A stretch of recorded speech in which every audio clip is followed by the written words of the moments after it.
Hello everyone. Before we start, make sure to like and subscribe to the channel, and leave a comment with where you're from and what time you're watching.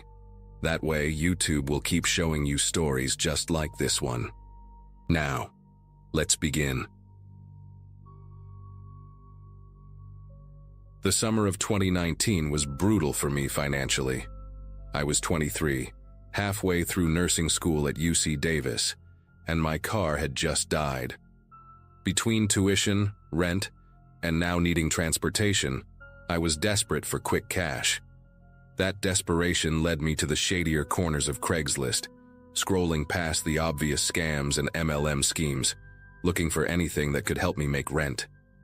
Most nights, I'd fall asleep with my laptop still open, job listings blurring together on the screen. It was a Thursday evening when I found the post. Mixed between ads for moving help and plasma donation, there it was. Medical assistant needed, 1 day, $500 cash. The description was minimal but specific enough to catch my attention. They needed someone with basic medical knowledge to assist with a private procedure, emphasizing discretion and professionalism. The poster mentioned they couldn't go to a hospital for personal reasons, but assured it was nothing illegal. Something about the formal tone made it seem legitimate, like maybe it was an undocumented immigrant afraid of deportation or someone without insurance needing basic care. I responded immediately, mentioning my nursing background and current studies. Within an hour, I received a reply from someone signing himself as William. His emails were articulate, almost scholarly in their precision. He explained he suffered from a rare neurological condition that made hospital visits problematic, something about extreme anxiety triggered by medical facilities. He needed help with what he described as a minor surgical intervention that any second-year nursing student could handle. We exchanged several emails where he asked about my experience with wound care, sterile technique, and basic anatomy. His questions were surprisingly thorough, the kind a medical professional might ask. The next morning, he sent an address in Roseville, about 20 minutes from campus. It was a nice neighborhood, the kind with maintained lawns and American flags on every other porch. I parked outside a beige 2-story house with a meticulously groomed garden. Wind chimes hung from the porch, playing a gentle melody in the morning breeze. Everything about the place screamed normalcy, which somehow made me more nervous than if it had been run down. I texted my roommate Lisa the address just in case, and walked up the driveway at exactly 10 a.m. as instructed. William answered before I could knock. He was maybe 50, thin but not frail, wearing pressed khakis and a button-down shirt that looked freshly ironed. His handshake was firm, professional, and his eyes held an intensity that made me unconsciously straighten my posture. The house smelled like lavender and antiseptic, an odd combination that somehow worked. He led me through a living room filled with medical textbooks and anatomy charts, past framed diplomas I didn't get close enough to read. We stopped at a door leading to what he called his procedure room, formerly a home office he'd converted for his medical needs. The room took my breath away. It looked more professional than some clinics I'd done rotations in. A leather examination chair sat in the center, surrounded by rolling metal trays laden with sealed instruments. UV sterilization boxes hummed quietly on a counter. Boxes of gloves, masks, and sterile gauze lined the shelves with military precision. A surgical light hung from the ceiling, currently dimmed but clearly functional.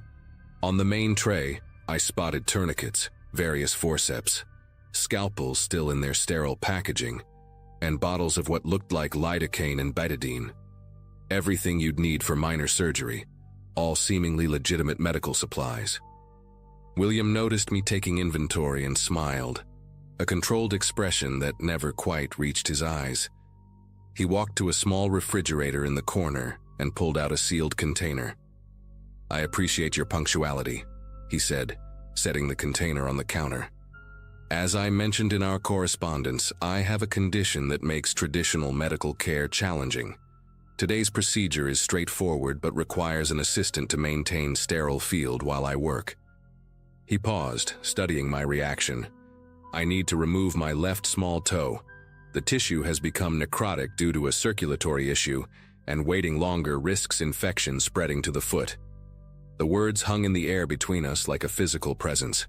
I felt my professional training kick in even as every instinct screamed that this was wrong. Necrotic tissue was serious, potentially life-threatening if infection set in, but self-amputation? That was something else entirely. I watched him pull on nitrile gloves with practiced ease, noting how his hands never trembled, how methodically he moved. "Sir?" I started, my voice steadier than I felt. "If you have necrotic tissue, you really need proper medical attention. This isn't something that should be done at home regardless of your condition." He turned to me then, and for the first time, I saw something desperate flicker behind that controlled exterior. "Listen carefully," William said, removing his left sock with clinical detachment. "I am a retired vascular surgeon, 22 years at Mercy General before my condition manifested.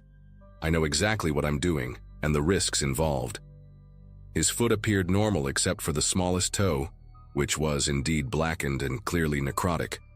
The demarcation line where healthy tissue met dead was distinct, about a centimeter from where the toe joined the foot. "I've already completed a course of antibiotics. Blood flow studies show the damage is isolated. I have everything needed for the procedure, including antibiotics for post-op.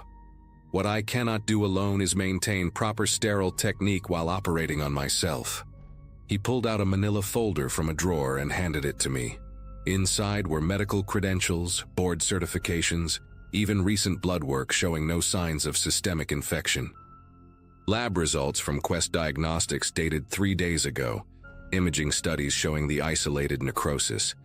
Everything appeared legitimate, down to the raised seals on his old medical license. "The $500 is yours whether you stay or leave," he continued, pulling out an envelope thick with 20s. "But if you leave, I'll attempt this alone, and we both know how that could end. One slip, one break in sterile field, and I could lose far more than a toe." The weight of his words settled on me like a lead blanket. Every ethical guideline I'd learned screamed against this, but the evidence was right there. The toe was dying, would need to come off regardless. If he really was a surgeon, he'd know the technique better than most ER doctors. I found myself mentally cataloging the supplies, proper anesthetics, sterile instruments, even suture materials that looked hospital grade. My eyes kept drifting to the toe, black as charcoal against his pale skin. "Why can't someone you worked with help you?" I asked, stalling while my mind raced. "Surely you have colleagues who would understand." William had already begun laying out instruments in order of use, each movement precise and automatic. "My condition," he said quietly, "is not physical. It's psychiatric. Severe PTSD from a patient death, triggered specifically by medical facilities and anyone I associate with that life. Even speaking about it now." His jaw tightened, and I noticed the first tremor in his hands. "You're safe because you're a stranger, a student. No connection to that world beyond your training." He looked at me directly, and I saw not madness, but a terrible clarity in his expression. "I've planned this for weeks. Timed the antibiotics, the blood work, even the weather. No rain means less humidity, lower infection risk. All I need is someone to hand me instruments and monitor for breaks in sterile field. 20 minutes, maybe 30. Then you leave with your money and never think about this again." I stood there for what felt like hours, but was probably only seconds. The rational part of my brain ran through scenarios. If I left and he attempted this alone, botched it, bled out or got sepsis, could I live with that? But if I stayed, assisted in what was technically an illegal procedure, what would that mean for my nursing license if anyone found out? The money on the counter seemed to pulse with possibility. Rent, groceries, gas for a month. William had returned to his preparations, moving with the calm efficiency of someone who'd made peace with their decision. "I'll need you to gown up," he said, gesturing to a package of surgical gowns on the side table. "Standard sterile technique. You remember that from your clinicals?" Maybe it was the clinical way he asked, or the familiar ritual of gowning and gloving, but I found myself moving forward. My hands went through the motions I'd practiced hundreds of times, Secure the gown, gloves over the cuffs, check for tears or contamination. William watched approvingly as he prepped his foot, painting concentric circles of betadine from the toe outward. The sharp antiseptic smell filled the room, transforming it from a home office into something more serious. He infiltrated the local anesthetic with expert precision, talking me through each step as if teaching a particularly important lesson. Digital block at the base, then a ring block for backup. Can't risk incomplete anesthesia when precision matters. What followed was perhaps the strangest half hour of my life. William worked with mechanical precision, narrating each step in the detached tone of a teaching surgeon. I passed instruments as requested, maintained the sterile field, and watched as he removed the necrotic toe with textbook technique. The bone saw made a sound I'll never forget, high-pitched and thin, nothing like the movies. He sutured the wound closed with tiny, perfect stitches, applied antibiotic ointment, and dressed it with the care of someone handling precious china. Throughout it all, his hands remained steady, his voice calm. Only once did he pause when a car honked outside, and I saw his whole body tense before forcing himself to continue. When it was over, William remained in the chair while I cleaned up, bagging the contaminated materials and the toe. He insisted on proper biohazard disposal, had even arranged for a medical waste pickup. He handed me a typed sheet of post-operative instructions, antibiotic schedule, and signs of infection to monitor. "I'll manage the follow-up care myself," he said, testing the dressing one final time. "The hard part's done." As I prepared to leave, he pressed the envelope into my hands along with an extra $100. "For being professional," he said simply, "and for understanding that sometimes the right thing and the legal thing aren't the same." I drove home in a daze, the money heavy in my pocket. Over the next few weeks, I found myself checking local obituaries, half expecting to see William's name. It never appeared. About a month later, I received a single text from an unknown number. "Healing well. Thank you." I never responded. Never told anyone except Lisa the bare minimum and tried to forget the whole thing. But sometimes when I'm working in the hospital now as a full RN, I think about William and wonder how many people like him exist, trapped between what they need and what the system can provide. I kept the extra $100 in my wallet for months, unable to spend it, until finally donating it to a free clinic downtown. Somehow, that felt like the right ending to the whole strange story.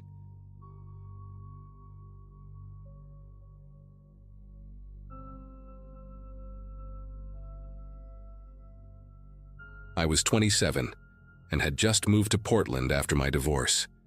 The rain didn't bother me. It matched my mood most days anyway. I'd found a decent apartment near Hawthorne and landed a job at a veterinary clinic downtown. Most of my friends were still back in Phoenix, and the loneliness hit harder than I expected.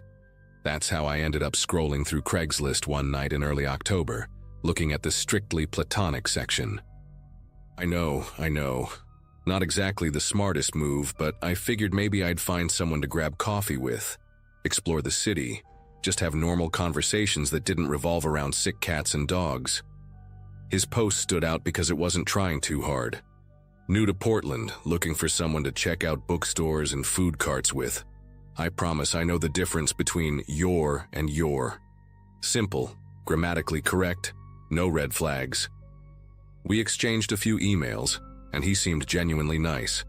Brandon, 32, worked in IT, had just relocated from Seattle for a job. He sent me a photo that looked like it was taken at Powell's Books, wearing a plain gray hoodie and holding up a copy of Hitchhiker's Guide to the Galaxy. Nothing about him screamed danger. He had this boyish face with sandy brown hair that stuck up a little in the front, like he'd just rolled out of bed. We agreed to meet at a coffee shop on Alberta Street that Saturday afternoon. The first meeting went better than I'd hoped. Brandon showed up exactly on time, wearing the same gray hoodie from his photo, which I found oddly reassuring. He bought my latte without making a big deal about it, and actually asked questions about my job that showed he was listening. We talked for 3 hours, about books, about the weirdness of Portland compared to other cities, about our favorite episodes of The Office. He had this laugh that was almost silent, just his shoulders shaking while he grinned at something I'd said. When we left, he gave me a quick side hug and said he'd had a great time. Would I maybe want to check out the Japanese garden next weekend? I said yes. Walking back to my car, I felt lighter than I had in months. The second time we hung out, something small nagged at me, but I pushed it aside. We'd met at the garden entrance, and he'd brought me a coffee. A vanilla latte, exactly what I'd ordered the week before. Sweet, right? Thoughtful. Except when I mentioned I usually preferred tea in the afternoons, his face did this quick thing, like a flash of irritation that disappeared so fast I wondered if I'd imagined it. "Oh," he said, "I'll remember that for next time." The rest of the afternoon was pleasant enough. He knew a lot about the different plants, pointed out the koi fish that had names, made jokes about tourists taking selfies. But when we were leaving, he asked what I was doing the next day and the day after that, and did I want to grab dinner Monday. When I said I had plans with a coworker Monday, that same flash crossed his face. "That's cool," he said. "Maybe another time." Monday morning, I walked into the clinic and nearly dropped my keys. Brandon was sitting in the waiting area, no pet carrier in sight, just scrolling through his phone. When he saw me, his face lit up like Christmas morning. "Hey, thought I'd surprise you with coffee before your shift." He held up 2 cups from the place down the street.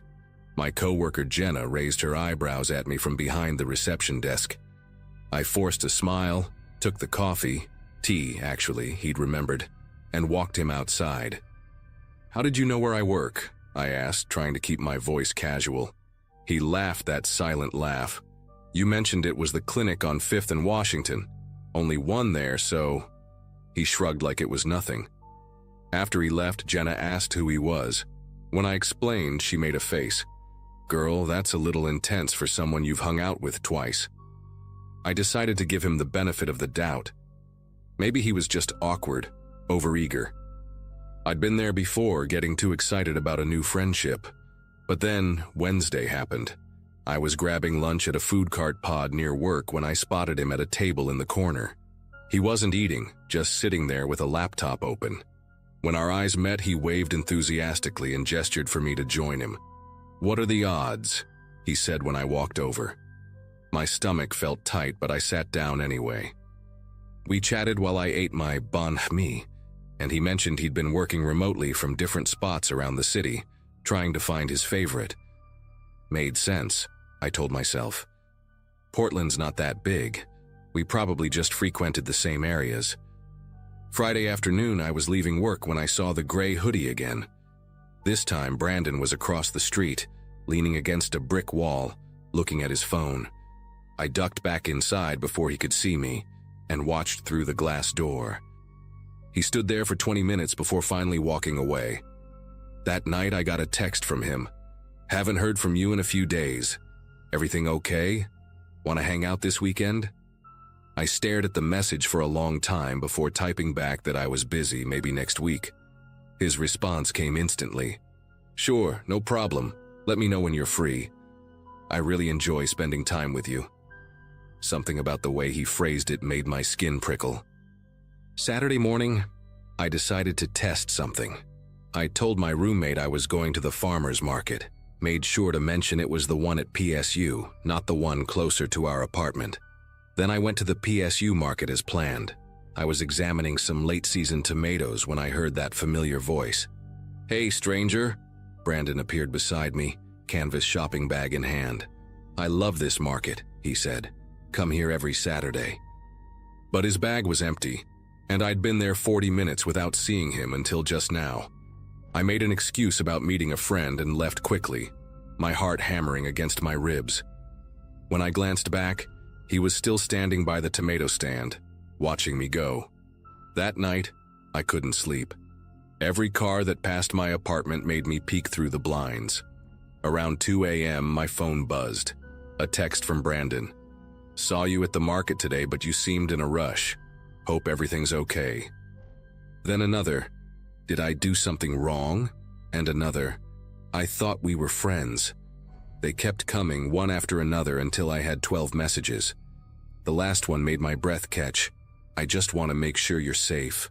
Sweet dreams." I turned off my phone and double-checked all the locks. Sunday passed without incident, but I couldn't relax. I kept expecting to see that gray hoodie everywhere I went. Monday morning brought a delivery to the clinic. A bouquet of sunflowers with a card that read, "Thinking of you. B." Jenna helped me throw them in the dumpster out back.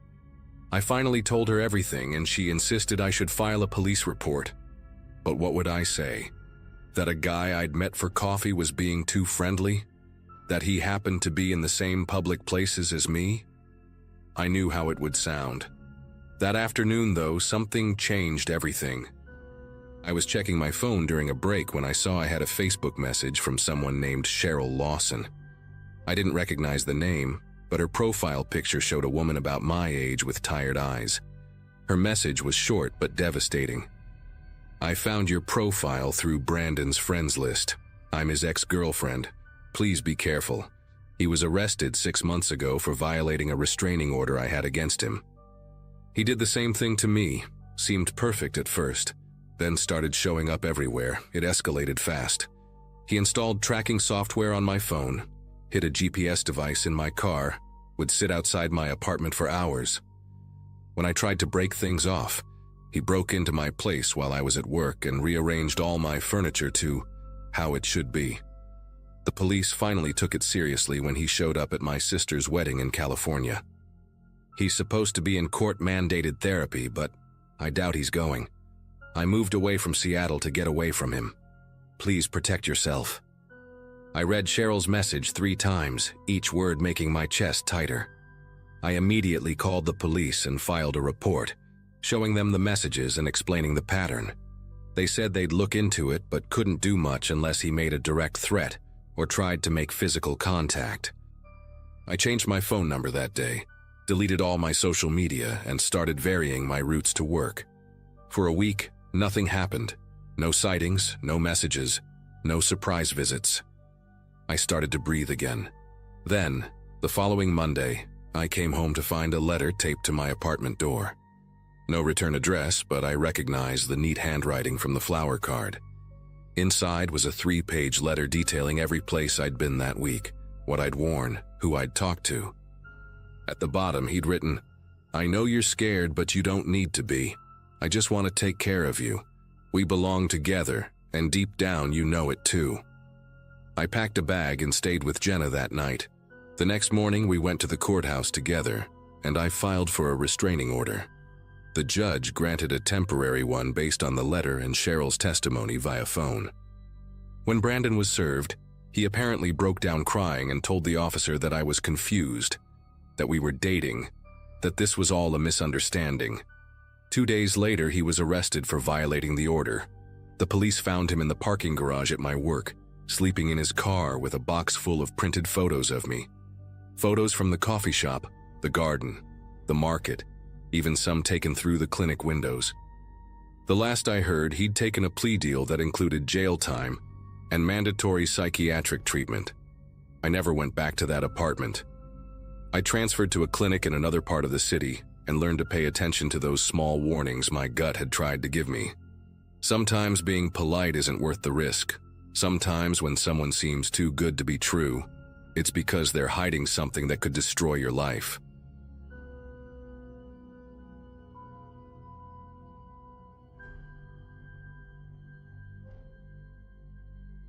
Something happened to me about 3 years ago that I still think about almost every day, and I finally decided to share it here because maybe someone can help me make sense of it. I was 17 at the time, living with my mom in a small apartment complex on the outskirts of Phoenix. Money was always tight. Mom worked double shifts at the diner downtown just to keep us afloat, and I'd been saving up from my part-time job at the local grocery store for months to buy an Xbox. All my friends had one, and I felt like such an outsider not being able to play online with them. I had finally scraped together enough cash from bagging groceries and helping elderly neighbors with yard work. The plan was to buy a brand new console, but when I counted my savings that Wednesday morning in March, I realized I was still about $60 short of what I needed for a new one from GameStop. That's when I decided to check Craigslist for used consoles. I had never bought anything from a stranger online before, But desperation makes you do things you normally wouldn't consider. I spent hours scrolling through listings, most of which were either way overpriced or looked sketchy as hell. Then I found it. An Xbox One with 2 controllers and 5 games for exactly what I had saved up. The listing was posted by someone called Gary M., and the photos looked legitimate enough. The console appeared to be in good condition, the controllers weren't too worn down, and the games included were actually ones I wanted to play. What really sold me was that the guy said he was moving across the country for work and needed to get rid of it fast. The price seemed almost too good to be true, but I figured it was worth the risk. I sent him a message that same afternoon, trying to sound more mature than I actually was. Gary responded within an hour, which surprised me because most Craigslist sellers usually take forever to get back to you. His message was short and to the point. He could meet me that evening at 6 p.m. in the Walgreens parking lot on Jefferson Street, about 15 minutes from my apartment. He said he preferred public places for safety reasons, which actually made me feel more comfortable about the whole thing. I had read enough horror stories about Craigslist meetups gone wrong, so meeting at a busy pharmacy seemed like a smart choice. The parking lot was always packed, especially during rush hour when people stopped by to pick up prescriptions on their way home from work. I told my mom I was going to meet a friend and would be back before dinner, which technically wasn't a lie since I considered Gary a potential friend if the transaction went well. I spent the rest of the afternoon cleaning out my car and counting my money for the 3rd time that day. The bills were mostly crumpled 1s and 5s from tip money I had been saving, and I organized them neatly in my wallet so I wouldn't look like a complete amateur during the exchange. I also printed out the Craigslist listing and Gary's phone number on a piece of paper, just in case my phone died or something went wrong. My mom always taught me to be prepared for the worst-case scenario, and even though this seemed like a straightforward transaction, I wanted to cover all my bases. As 6 p.m. approached, I started getting nervous butterflies in my stomach, the kind you get before taking a big test or asking someone out on a date. I had never done anything like this before, and the excitement of finally getting my Xbox was mixed with the anxiety of meeting a complete stranger. I arrived at the Walgreens parking lot about 10 minutes early and parked near the front entrance where there were plenty of people walking in and out. The place was busy as expected, families picking up medications, elderly couples slowly making their way to the automatic doors, teenagers like me hanging around waiting for rides. I kept checking my phone every 30 seconds, refreshing my messages to see if Gary had sent any updates about his arrival. At exactly 6 p.m., my phone buzzed with a text from him saying he was pulling into the parking lot in a dark blue Honda Civic. I looked around and spotted the car almost immediately. It was an older model, maybe early 2000s, with a small dent on the passenger side door and what looked like a bumper sticker that had been partially peeled off. Gary was behind the wheel, and from what I could see through the windshield, he appeared to be a middle-aged guy with thinning brown hair and glasses. As I walked toward his car, I noticed Gary get out and wave at me with what seemed like a genuine smile. He was shorter than I expected, probably around 5'7", wearing a faded red flannel shirt and dark jeans that looked like they had seen better days. His sneakers were old and scuffed, the kind you wear when you're doing yard work or moving heavy furniture. What struck me as odd was how he kept glancing toward the back of his car, almost like he was checking to make sure something was still there. When I got closer, I could see the Xbox box sitting on his passenger seat through the window, which made me feel more confident that this was a legitimate transaction. Gary extended his hand for a handshake and introduced himself. His voice was raspy like he had been smoking for years, but he seemed friendly enough. We made small talk for a minute about the weather and how busy the parking lot was, and Gary mentioned again that he was moving to Denver for a new job and had to get rid of a bunch of stuff quickly. He opened the passenger door and pulled out the Xbox box, which looked exactly like the photos he had posted online. The weight felt right in my hands, and I could see the controllers and games inside through the plastic window. I was about to hand him the money when I heard something that made my entire body tense up. The unmistakable sound of a baby crying. It was coming from the back of his car, specifically from the trunk area, and it was loud enough that I was sure other people in the parking lot could hear it too. The crying wasn't like a muffled recording or a ringtone.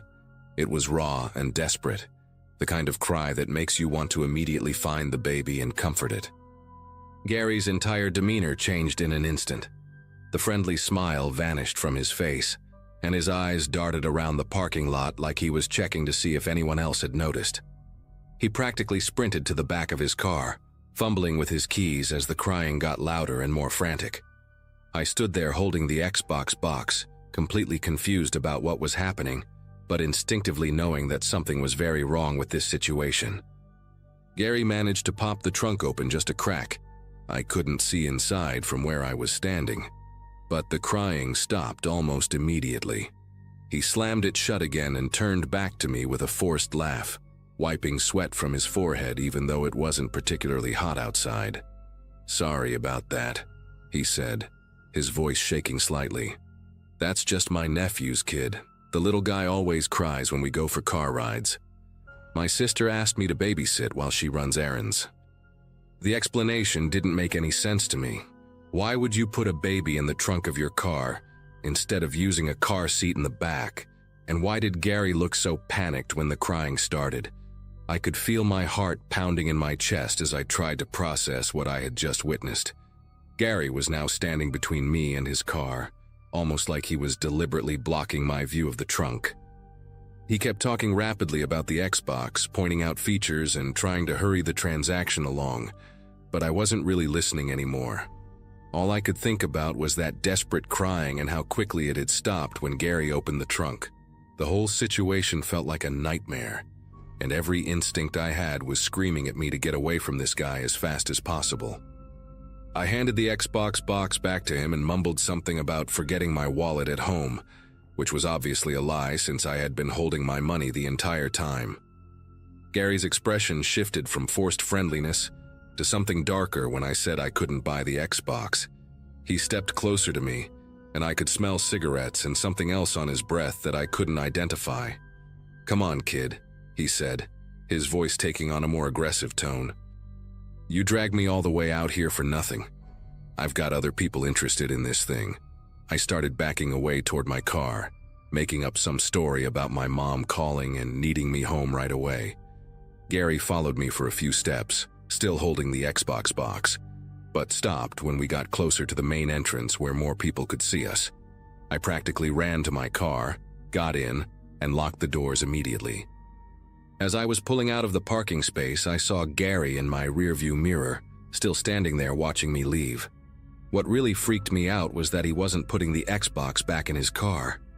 He was just standing there, holding it, staring at my car as I drove away. I drove home in complete silence, my mind racing with questions about what I had just experienced. The rational part of my brain kept trying to convince me that Gary's explanation about babysitting his nephew made sense, but the more I thought about it, the less believable it became. Who puts a baby in a car trunk? And why did the crying stop so abruptly when Gary opened it? I kept replaying the sound in my head. It was definitely a real baby, not a recording or a toy. When I got home, I told my mom I hadn't been able to find a good Xbox deal and would keep saving up for a new one. I couldn't bring myself to tell her what had actually happened because I wasn't even sure what I had witnessed. That night, I lay in bed staring at the ceiling, wondering if I should call the police, but what would I tell them? That I heard a baby crying from someone's car and the guy gave me a weird explanation. It didn't seem like enough evidence of anything illegal. The next morning, I couldn't stop thinking about the incident, so I decided to check if Gary had reposted the Xbox listing on Craigslist. When I searched for his ad, it was completely gone, not just marked as sold, but entirely removed from the site. I tried searching for other listings by Gary M, but found nothing. I even went back to the Walgreens parking lot that afternoon, though I'm not sure what I was hoping to find. Everything looked normal, just regular people going about their business, picking up prescriptions and shopping. I asked one of the Walgreens employees if they had noticed anything unusual in the parking lot the previous evening, but they just looked at me like I was crazy. For weeks afterward, I found myself scanning every dark blue Honda Civic I saw on the road, looking for that particular dent and half-peeled bumper sticker. I never saw Gary's car again, but the memory of that baby's cry never left me. Even now, 3 years later, I still wonder what was really in that trunk and whether I should have done something more to help.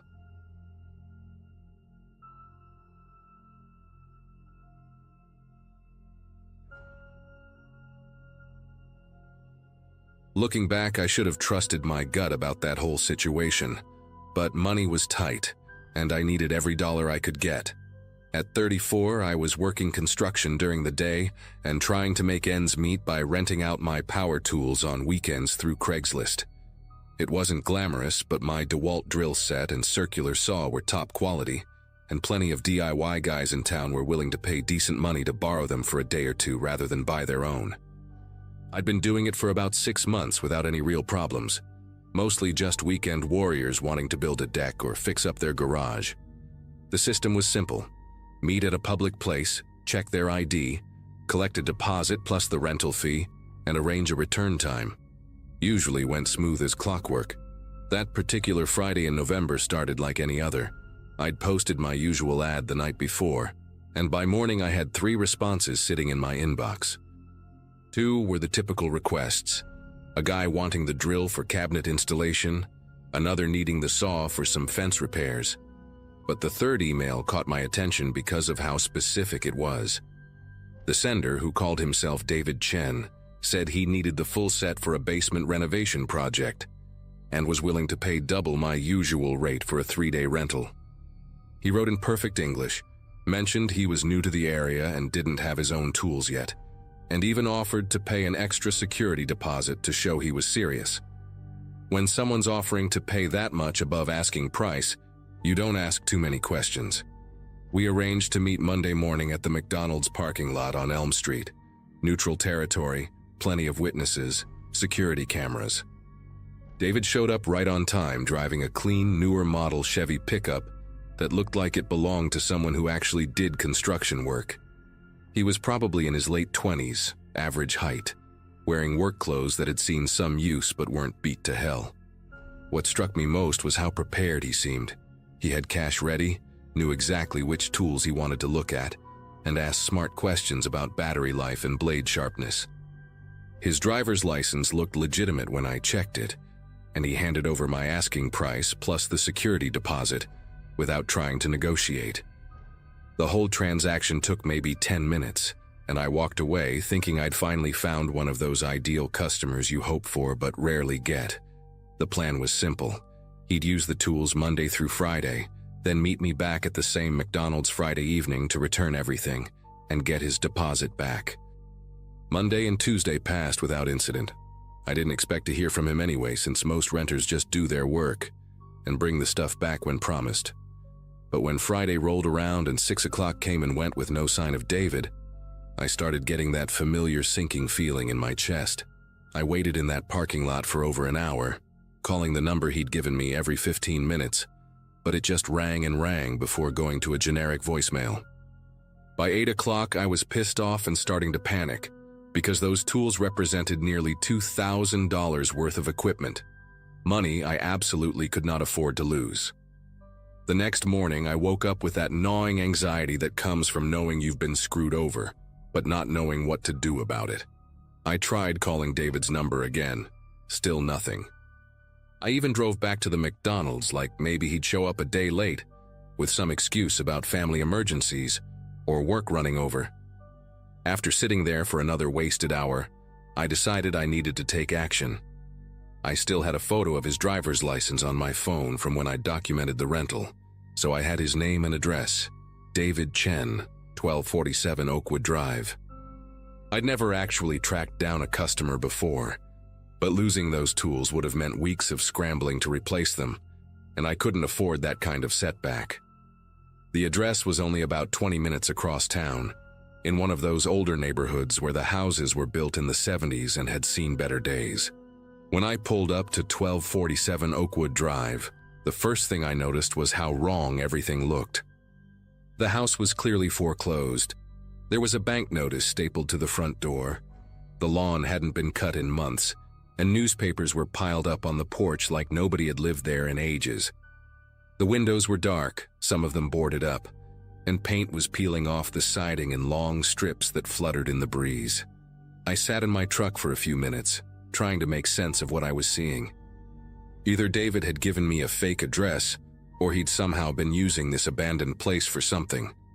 Both possibilities made my stomach twist into knots, but I'd come this far, and wasn't about to turn around empty-handed. I parked on the street and walked up the cracked driveway, looking around to make sure none of the neighbors were watching. The front door was locked tight, but as I circled around to the backyard, I could see there was a small shed tucked back behind some overgrown bushes. It was one of those aluminum storage buildings you can buy at Home Depot, maybe 8 by 10 feet, with a simple padlock hanging from the door handle. Something about seeing that lock made my pulse quicken. If this place was truly abandoned, why would anyone bother securing a storage shed? I walked closer, stepping carefully through the tall weeds and broken glass scattered around the yard, and that's when I noticed the fresh tire tracks in the dirt leading right up to the shed door. The lock was one of those cheap master locks that you could probably cut with bolt cutters, but I didn't have any tools with me.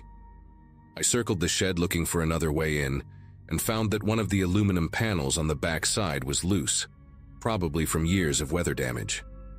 With some careful prying, I managed to bend it enough to squeeze through into the dark interior. The smell hit me immediately, a mixture of motor oil, rust, and something else I couldn't quite identify but made my throat burn. As my eyes adjusted to the darkness, I could make out shapes stacked against the walls, boxes, tarps, and in the corner closest to the door, a familiar red and black case that made my heart jump. My DeWalt drill set, sitting there like it was waiting for me to find it. I squeezed through that gap in the aluminum siding as quickly as I could, my shirt catching on the sharp edges and tearing slightly. Once inside, I fumbled around until I found my phone's flashlight, and the beam revealed more than just my tools. The shed was bigger inside than it looked from outside, and someone had been using it as some kind of workshop or storage space. There were plastic tarps hung from the ceiling like makeshift room dividers, extension cords snaking across the floor, and several folding tables covered with items I couldn't immediately identify in the dim light.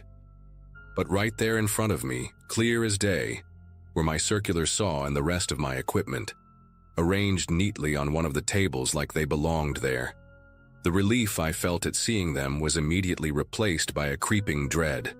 If David had just wanted to steal my tools, why bring them here instead of selling them or taking them home?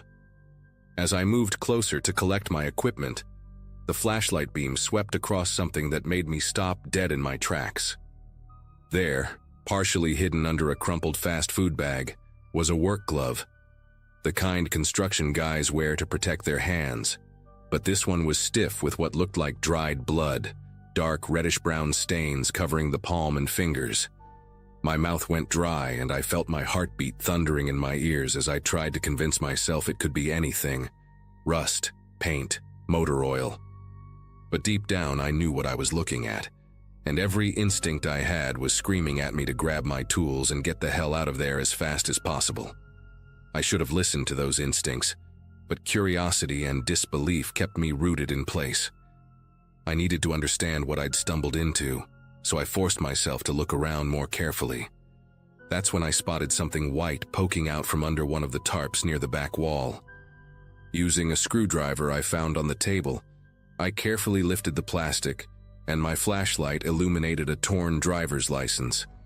The photo showed a middle-aged man with graying hair and kind eyes, someone who looked like he could have been anybody's father or neighbor. But what made my blood turn to ice was the name printed clearly across the bottom, Robert Martinez, with an address from 2 towns over. This wasn't David Chen's license. This belonged to someone else entirely, someone whose identification had ended up in this nightmare shed for reasons I didn't want to think about. The pieces started falling into place in the most horrible way possible. David Chen probably wasn't even a real name. Whoever had rented my tools had used them for something terrible, something that involved Robert Martinez and explained the blood on that glove. I realized I was standing in what might be a crime scene. touching evidence, breathing air that suddenly felt thick and contaminated.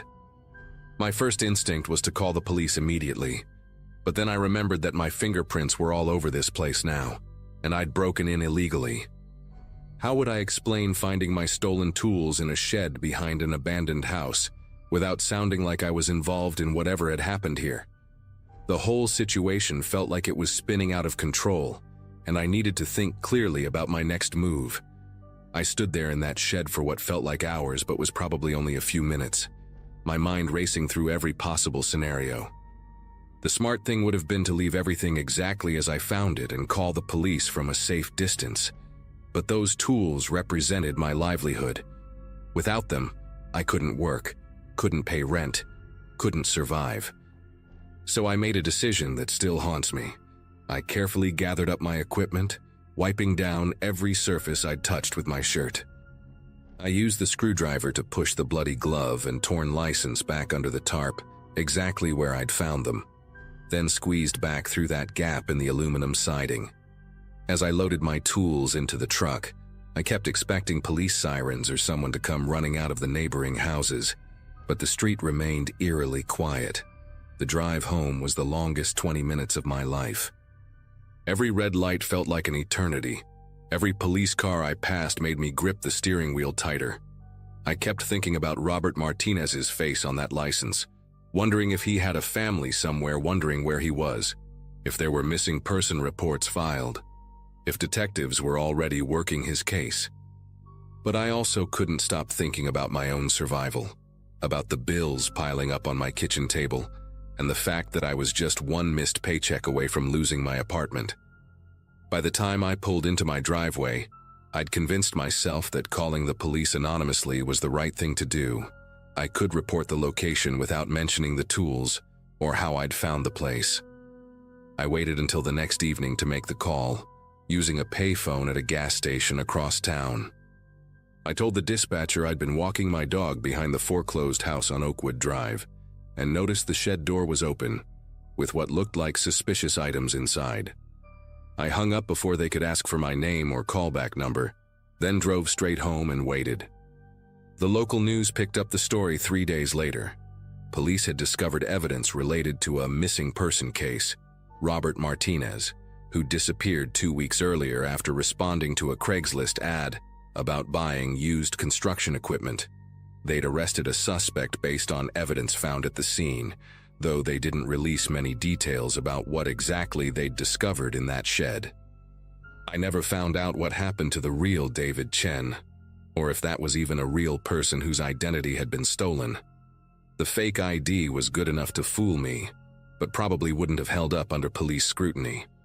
I stopped renting out my tools after that.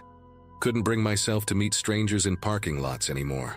Couldn't trust that anyone was who they claimed to be. Sometimes I wonder if I should have handled things differently, if Robert Martinez's family deserved to know the whole truth about how that evidence was discovered. But I also know that my anonymous tip led to an arrest, and maybe that's enough.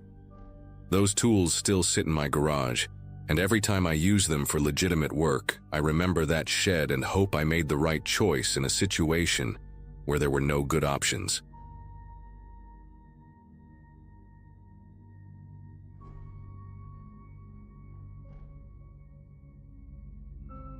People always told me I was too trusting for my own good, but I never thought that would almost get me killed. At 26, I was working as a dental hygienist in a small town outside Phoenix, Arizona, living in a cramped apartment with my tabby cat, Whiskers. It was early September 2021, and I'd been going through a rough patch after my divorce from my college boyfriend. Whiskers was literally my only companion most days. I'd come home from cleaning teeth all day to find him waiting by the door, purring like a tiny motor.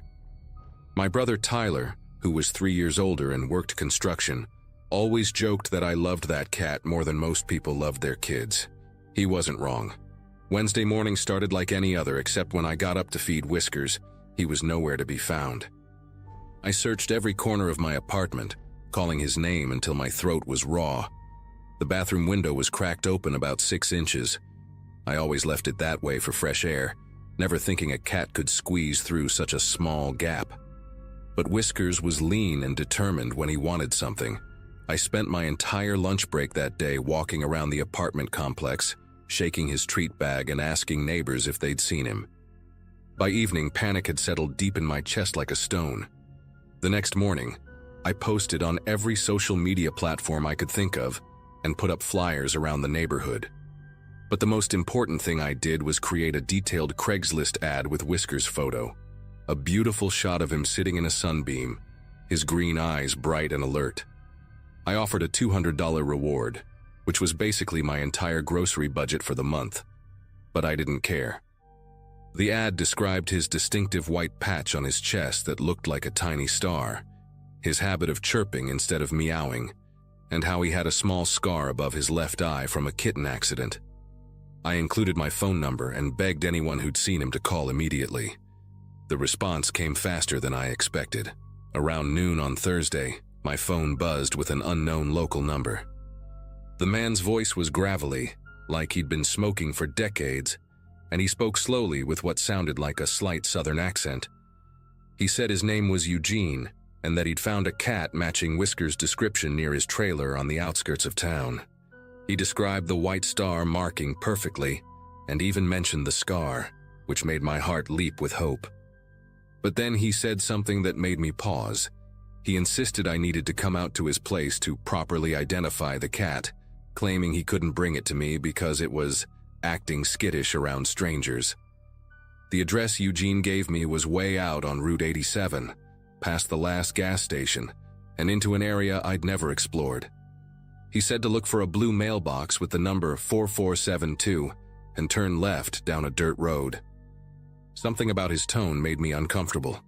He kept emphasizing how I needed to come alone because too many people might spook the little guy. When I mentioned bringing my brother for safety, Eugene's voice got sharper, almost irritated. He said fine, but we needed to be quiet and move slowly. The whole conversation felt strange, but the thought of Whiskers being scared and alone somewhere made me push aside my doubts. I called Tyler immediately after hanging up, and he agreed to drive me out there after he got off work at 5. Tyler picked me up in his beat-up Ford pickup, and we headed out as the sun was starting to sink toward the horizon. The drive took about 40 minutes, winding through desert scrubland dotted with saguaro cacti and the occasional mobile home. As we got further from town, the houses became more spread out and run down. Tyler kept the radio on low, playing classic rock, but I could barely focus on the music. My stomach was churning with a mixture of excitement and anxiety. Every few minutes I'd check my phone to make sure I had signal, though it was getting weaker the further we drove. The landscape outside looked increasingly desolate, just endless stretches of sandy dirt and sparse vegetation. When we finally found the blue mailbox, it was so faded and dented that we almost drove past it. The number 4472 was barely visible, painted in peeling white letters. Tyler turned left down what could generously be called a road. It was really just 2 tire tracks, separated by a strip of weeds and rocks. His truck bounced and lurched over potholes and debris. About a quarter-mile down this path, we came to a clearing that made both of us stop talking. Instead of a single trailer with someone's home, we were looking at what appeared to be an abandoned RV lot. There were maybe 8 or 10 old recreational vehicles scattered around, most of them clearly broken down and uninhabitable. The silence was the first thing that hit me. No sounds of life, no dogs barking, no generator humming. Just the wind whistling through broken windows and loose metal. Most of the RVs had flat tires, missing doors, or were sitting at odd angles like they'd been there for years. Rust streaked down their sides in orange tears, and several had tarps stretched over holes in their roofs. Tyler put the truck in park, but left it running, his expression grim as he scanned the area. We sat there for a moment, neither of us wanting to admit what we were both thinking. This didn't look like a place where anyone actually lived, let alone someone who'd found and was caring for a lost cat. That's when we saw movement from the largest RV at the far end of the lot. A man emerged from what looked like a 1980s Winnebago with brown and tan stripes, its awning hanging at a dangerous angle. Even from a distance, Eugene looked exactly like his voice sounded. weathered and rough around the edges. He was probably in his 50s, wearing a stained baseball cap and clothes that had seen better days.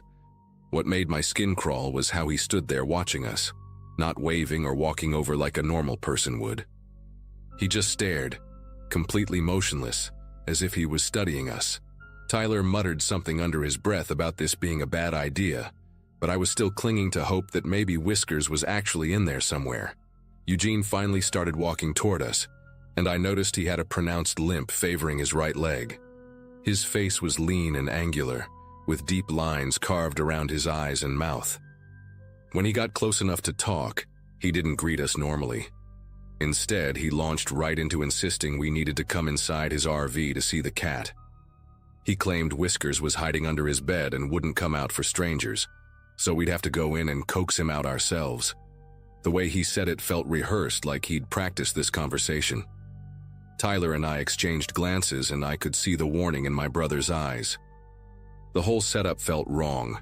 Why wouldn't Eugene just bring the cat outside, or at least show us through a window? When Tyler politely suggested that Eugene could carry the cat out to us, the man's demeanor shifted dramatically. His friendly facade cracked, and irritation flashed across his face like storm clouds rolling in. He started talking faster, his words tumbling over each other as he explained why that was impossible. The cat was too scared, too traumatized, too delicate to be moved. He kept stepping closer to Tyler's truck, and I noticed his hands were clenched into fists at his sides. The way he was looking at us wasn't friendly anymore. It was calculating, like he was trying to figure out how to convince us to do what he wanted. My instincts were screaming at me to leave, but the possibility that Whiskers might actually be in there kept me frozen with indecision. Eugene's voice got louder and more agitated when we continued to hesitate. He started gesturing wildly toward his RV, insisting that we were wasting time, and that the cat was getting more stressed by the minute. He claimed he'd spent his own money on cat food, and had been taking good care of Whiskers for days, so the least we could do was trust him enough to come inside for 5 minutes. But there was something in his eyes that didn't match his words. A kind of desperate intensity that made every alarm bell in my head go off. Tyler must have sensed it too, because he quietly reached over and made sure his door was unlocked. The sun was getting lower, casting long shadows across the lot, and the whole place felt like it was holding its breath, waiting for something terrible to happen. That's when Tyler made the decision for both of us. He put the truck in reverse and started backing away slowly, telling Eugene through the open window that we'd come back another time with animal control to help safely retrieve the cat. Eugene's reaction was immediate and terrifying. He lunged toward the truck, yelling that we couldn't leave, that the cat needed us now. His voice cracked with desperation as he chased after us on foot, his limp making his gait uneven and frantic. In the side mirror, I watched him stumble and nearly fall, but he kept coming, shouting something about how we were making a mistake. Tyler floored it once we hit the main dirt road, kicking up a cloud of dust that obscured Eugene from view. My heart was pounding so hard I thought it might burst. The drive back to town was silent except for the sound of gravel hitting the underside of Tyler's truck. Neither of us spoke until we were safely back on the paved highway, and even then, it was just Tyler muttering about how we should call the police. But what would we tell them? That a man had asked us to come inside his RV and we'd refused? That he'd acted strange when we tried to leave? It all sounded paranoid when I thought about it rationally, but my gut told me we'd just escaped something horrible. When we got back to my apartment, I immediately checked my Craigslist ad and noticed something chilling. Eugene had been the only person to respond to it, despite the $200 reward and detailed description. No legitimate sightings, no other calls, nothing. Tyler insisted on staying the night, sleeping on my couch with a baseball bat within reach. We spent hours dissecting every detail of the encounter, trying to make sense of what Eugene's real intentions might have been. The more we talked, the more convinced we became that there had never been any cat at that RV lot. The way he'd described Whiskers' markings so perfectly could have come straight from my Craigslist post, and his insistence that we come inside felt like a trap that we'd barely avoided. Tyler called his buddy who worked for the county sheriff's department and described the location, just in case other people had reported similar incidents. Apparently, that area was known for transients and had been the site of several theft reports over the years. The next morning brought the miracle I'd been praying for, but in the most ordinary way possible. Whiskers showed up at my apartment door, skinny and dirty but completely unharmed. He'd apparently been hiding in a storm drain 3 blocks away, probably too scared to venture out until he got desperate enough for food. My neighbor's kids found him that morning and recognized him from the flyers I'd posted around the complex. As I held him close, feeling his familiar purr against my chest, I realized how close I'd come to walking into what could have been a nightmare scenario. Tyler and I agreed never to respond to isolated locations again without police backup, and I took down my Craigslist ad immediately. Sometimes I still think about Eugene and that abandoned RV lot, wondering how many other people he might have contacted with similar stories, and whether we were the first ones smart enough to drive away.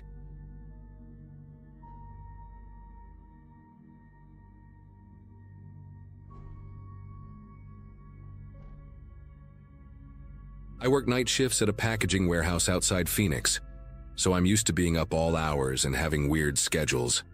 3 years ago, during summer 2022, I was living in this cramped studio apartment with my girlfriend Amanda, and we'd been saving up for months to get a decent TV since ours was this ancient 32-inch piece of junk from like 2008. Money was tight because Amanda had just started nursing school, and I was basically covering all our expenses on my warehouse salary. We'd been browsing Facebook Marketplace and Craigslist every day, looking for something affordable, but everything decent was way out of our price range. Then on a Friday morning, right after I got home from my shift, I saw this listing that made me do a double take. Someone was selling a 55-inch Samsung Smart TV, barely used, for $300, when the same model was going for at least $600 everywhere else. The photos looked legit, showed the TV from different angles, even had the original box and manual visible in the background. The seller's name was Kevin Thompson, and when I messaged him, he responded within minutes explaining that he was moving out of state for work and needed to get rid of the TV fast. He seemed normal enough in our text exchange, mentioned he'd bought it just 8 months ago, but his new place already had a built-in entertainment system. What struck me as a little unusual was that he insisted we meet in the underground parking garage of his apartment complex, instead of just having me come up to his unit. He said the elevator had been broken for weeks, and he lived on the 8th floor, and there was no way he could carry a 55-inch TV down all those stairs by himself. Made sense to me at the time, especially since he offered to bring it down to the garage level ahead of our meeting time so I wouldn't have to wait around. We agreed to meet at 2 p.m. that same day, and he sent me the address of the building along with instructions to park near the south entrance and take the stairs down to sublevel B. Amanda thought the whole thing seemed a bit sketchy, mainly because of the unusually low price, but I convinced her that some people really do need to sell things quickly when they're moving. I'd bought stuff off Craigslist plenty of times before without any issues, and this didn't seem much different except for the good deal we were getting.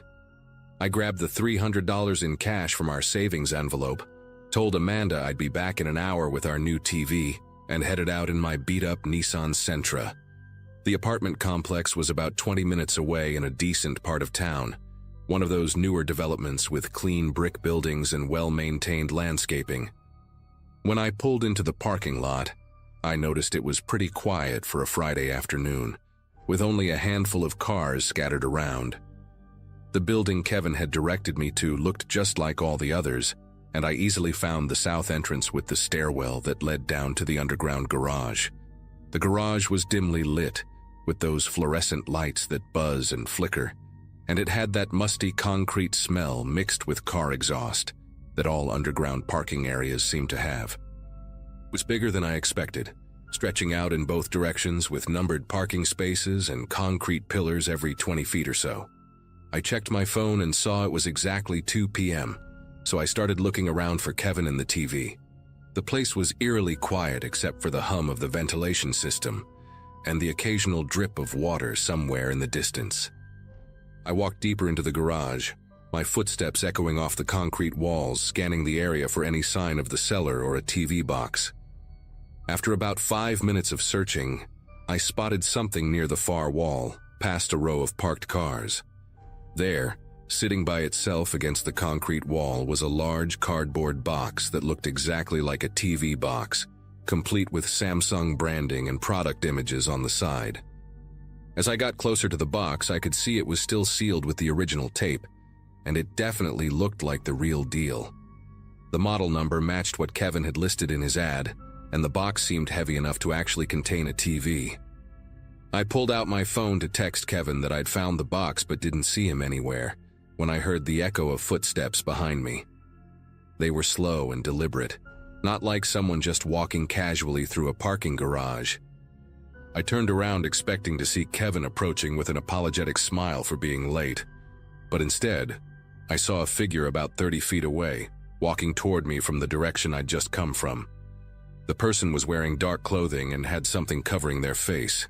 Not a ski mask exactly, but more like a bandana or scarf pulled up over their nose and mouth, with a baseball cap pulled down low over their eyes. What made my heart start racing wasn't just the mask, it was what I could see in their hands. They were holding what looked like white plastic zip ties, the heavy-duty kind we used at the warehouse to secure large packages. The person wasn't running or moving aggressively, but there was something calculated about the way they were walking, like they were trying not to startle me into bolting immediately. I stood there for what felt like forever, but was probably only a few seconds, trying to process what I was seeing and figure out if there was some innocent explanation. Maybe this was Kevin and he was wearing a mask because he was sick, and the zip ties were for securing the TV box somehow. But every instinct I had was screaming that this situation was completely wrong, and I needed to get out of there immediately. I didn't waste time trying to figure out who this person was or what they wanted. I just turned and ran toward the nearest exit, which was back the way I'd come, but the masked figure was blocking that route. So I headed deeper into the garage, hoping to find another stairwell or exit ramp. The footsteps behind me quickened, and I could hear them getting closer as I weaved between parked cars and concrete pillars. My work boots were making too much noise on the concrete floor, basically announcing exactly where I was to whoever was chasing me. I ducked behind a large SUV and tried to catch my breath while listening for the footsteps, which had stopped completely. The silence was almost worse than hearing them, because now I had no idea where this person was, or if they were sneaking up on me from a different direction.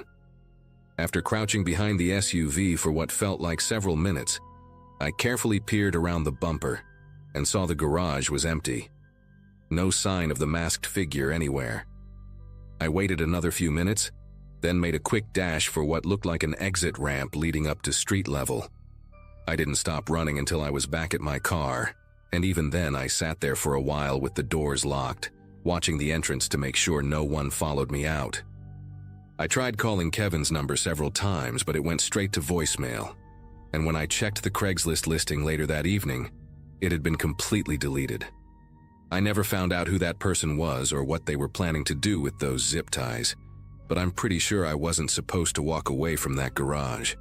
Amanda made me promise to never meet strangers in isolated places like that again, and I've stuck to that promise ever since.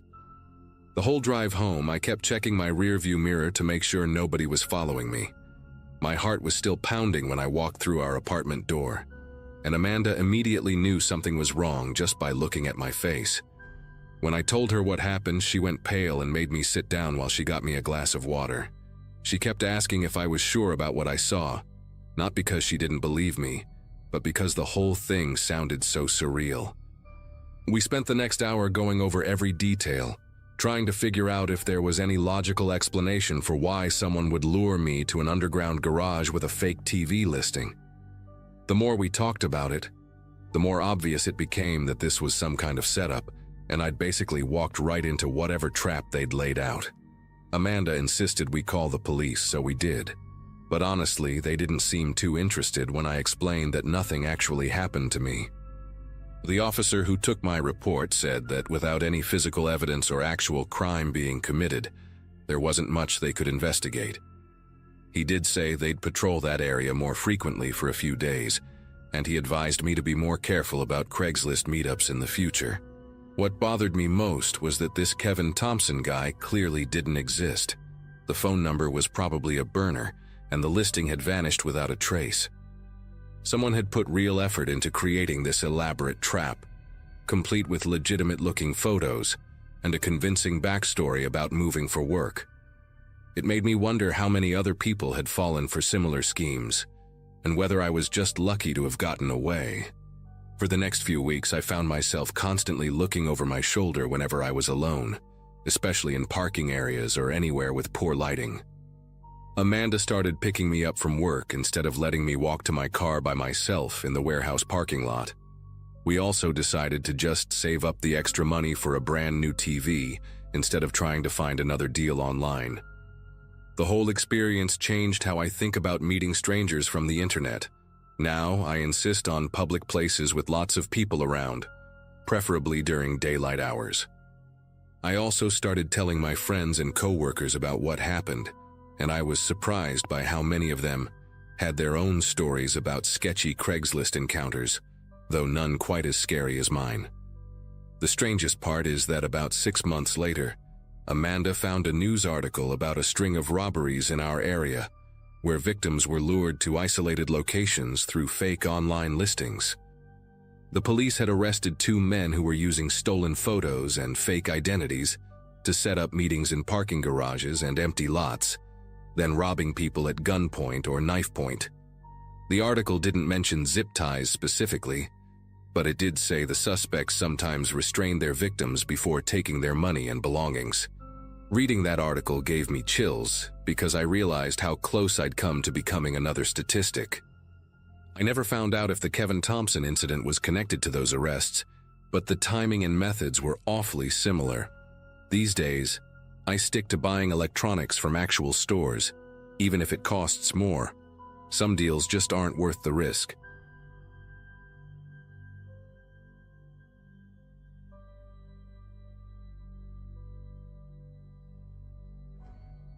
Everyone always told me that taking random gigs off Craigslist was asking for trouble, but as a broke college junior trying to pay for textbooks and ramen noodles, I didn't have much choice. The posting seemed legitimate enough.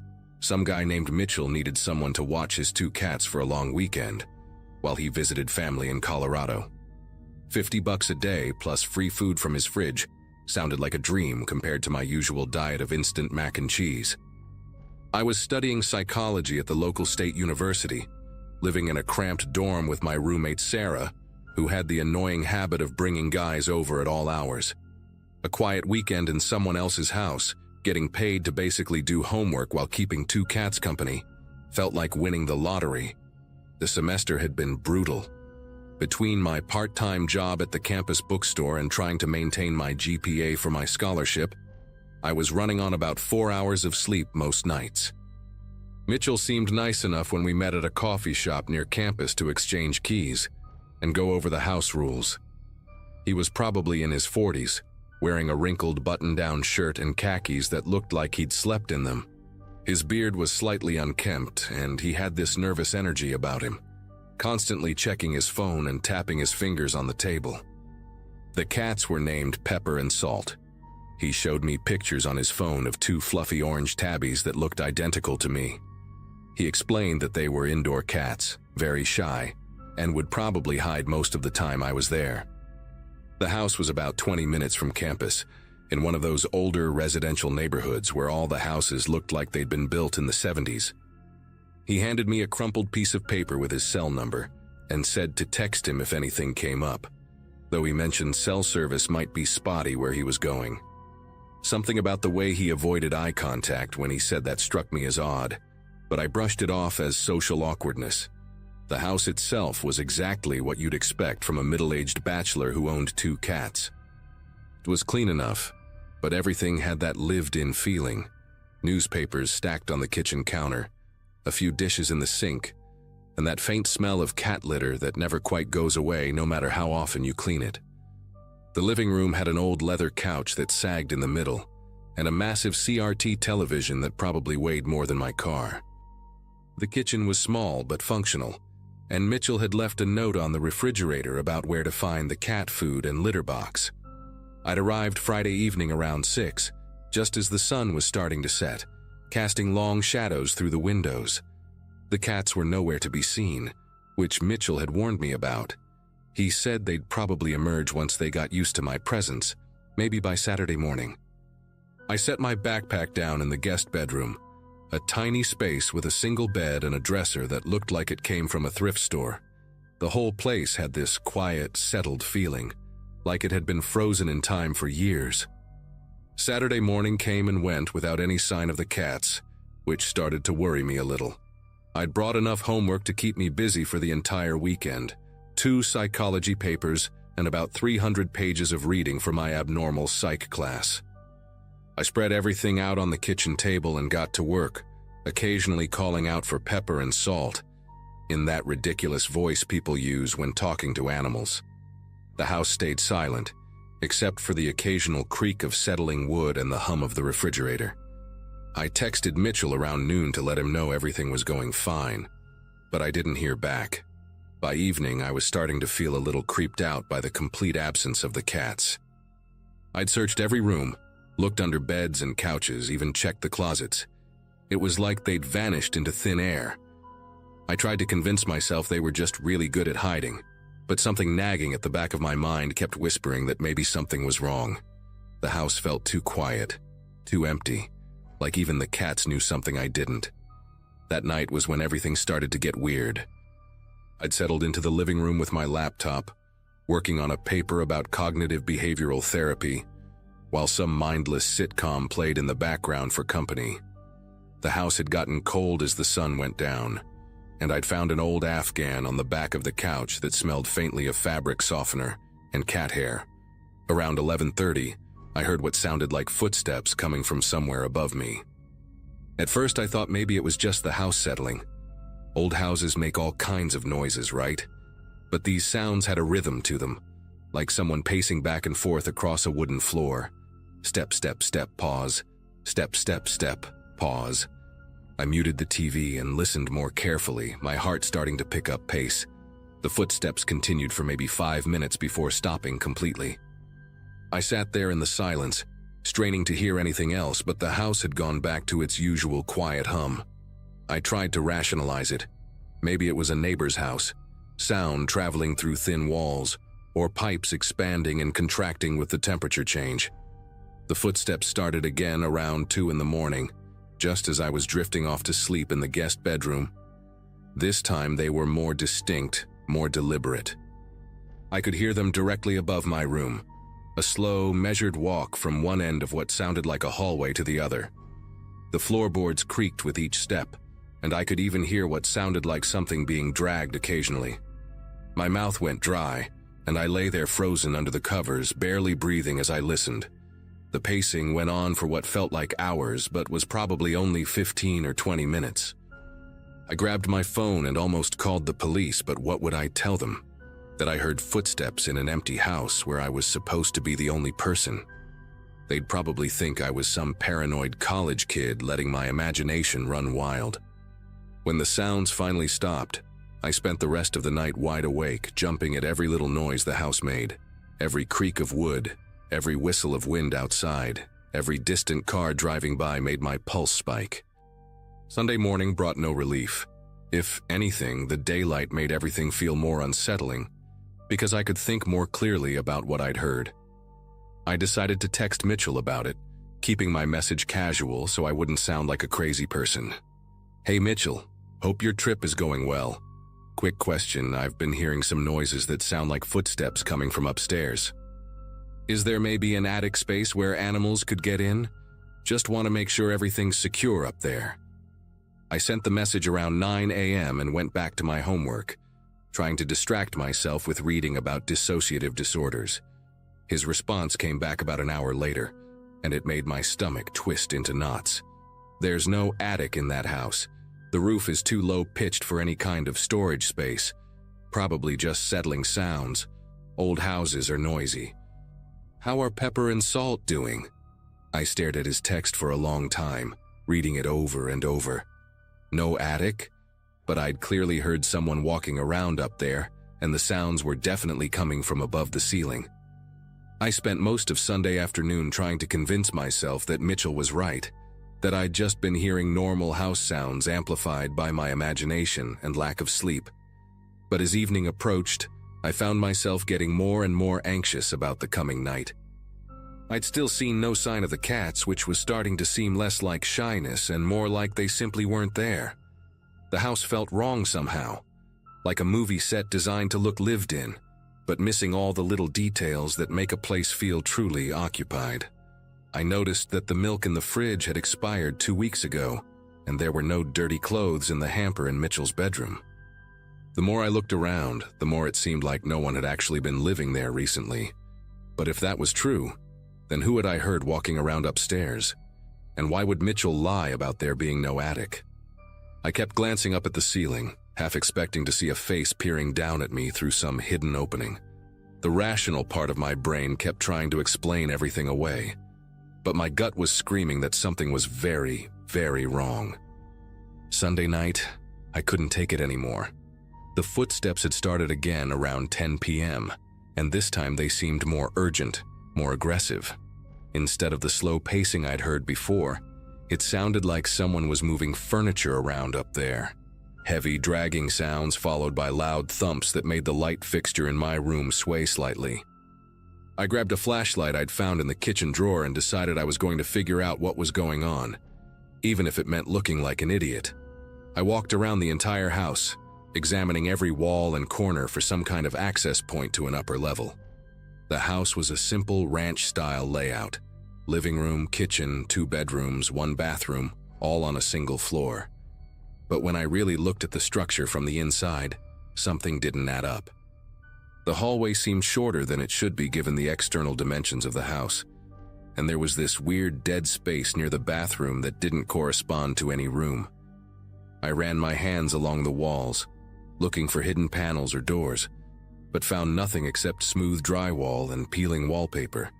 That's when I decided to go outside and look at the house from the street. I'd been so focused on the interior that I hadn't really examined the roofline when I'd arrived.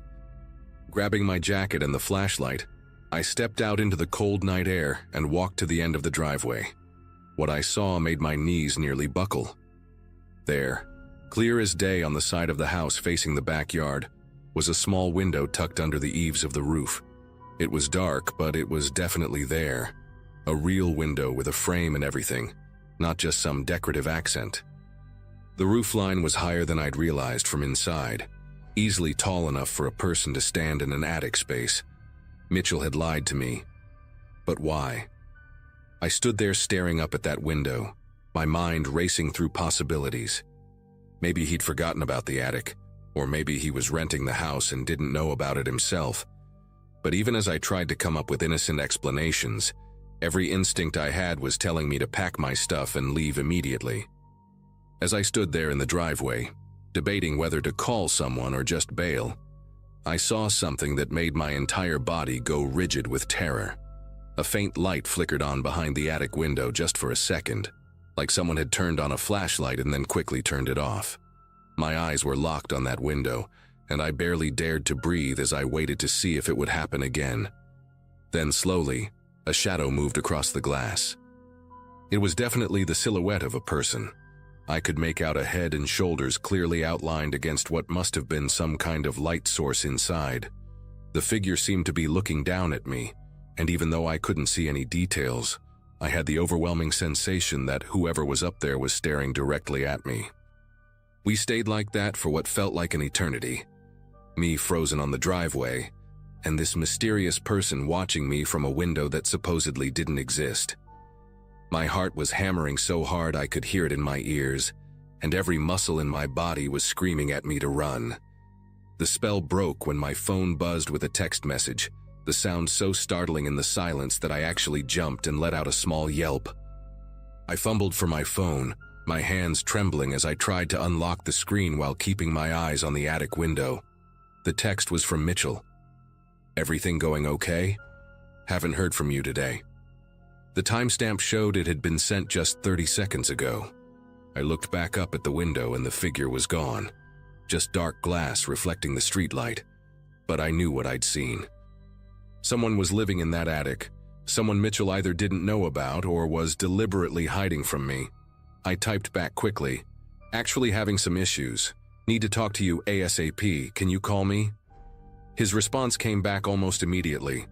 "Can't call right now, what kind of issues? Are the cats okay?"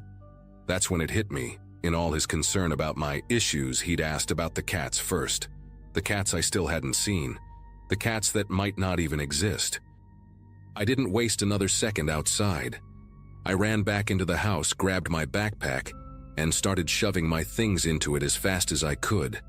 My hands were shaking so badly I could barely zip the bag closed, but I knew I had to get out of there before whoever was upstairs decided to come down. As I was heading for the front door, my phone rang. Mitchell's name flashing on the screen. Against my better judgment, I answered it. "Listen," I said before he could speak. "There's someone in your attic. I saw them in the window. I'm leaving right now." There was a long pause. Then Mitchell's voice came through, but it sounded different. Colder, more calculated. "You need to calm down," he said. "There's no one in the house except you. You're probably just tired and seeing things." But I could hear something in the background of his call. The same creaking floorboards I'd been hearing above my head. He wasn't in Colorado. He was in the house with me, somewhere upstairs, and he'd been there the whole time. "I know you're here," I whispered into the phone, backing toward the front door. "I can hear the same sounds on your call that I've been hearing above me." The line went quiet for a moment. Then I heard him sigh. "You're a smart girl," he said, and his voice was closer now, like he'd moved to a different part of the attic. Smarter than the others. They usually just convinced themselves they were imagining things. Others. My stomach dropped as I realized this wasn't the first time he'd done this. How many other college students had he lured here with fake house-sitting jobs? And what had happened to them? I could hear movement upstairs now, footsteps heading toward what must be a staircase or ladder. I turned the deadbolt and yanked the front door open, but it only moved about 6 inches before stopping with a loud clank. There was a chain lock at the top that I hadn't noticed before, positioned too high for me to reach easily. I stretched up on my tiptoes, frantically trying to unlatch it while listening to the sounds of someone climbing down from the attic. The chain finally came loose and I burst out of the house, running toward my car parked on the street. Behind me, I could hear the front door slam open and heavy footsteps on the porch. I didn't look back as I fumbled with my keys, my fingers barely working from the adrenaline and cold. The car started on the second try, and I peeled away from the curb so fast my tires squealed against the asphalt. In my rearview mirror, I saw a figure standing in the doorway. Definitely not the nervous, disheveled man I'd met at the coffee shop. This person was taller, broader, wearing dark clothes that made him blend into the shadows. I drove straight to the police station, my phone buzzing continuously with calls from Mitchell's number that I didn't dare answer. When I told the desk sergeant my story, he listened patiently, but I could see the skepticism in his eyes. A house-sitting job from Craigslist, mysterious sounds in the attic, a homeowner who lied about the house's layout. It sounded crazy even to me as I said it out loud. The police did send a car to check on the house, but when they got there, it was completely empty. No sign of anyone living in the attic, no evidence of the cats that were supposed to be there, and no trace of Mitchell or whoever had been upstairs. The officers found that the house had been on the market for 3 months after the previous owner moved to a nursing home. No one named Mitchell had any legal connection to the property. The real estate agent confirmed that several people had reported break-ins over the past few weeks, but nothing had ever been stolen, just signs that someone had been staying there temporarily. I never found out who Mitchell really was, or what he'd planned to do to me if I hadn't figured out he was there. The police theorized that he was probably a transient who'd been using the empty house as a base to run some kind of scam, targeting vulnerable college students with fake job postings. I deleted my Craigslist account that night and never responded to another online job posting again. Sometimes I still wonder about those others he mentioned and whether they all made it out like I did. But mostly, I try not to think about what would have happened if I hadn't decided to step outside and look up at that attic window.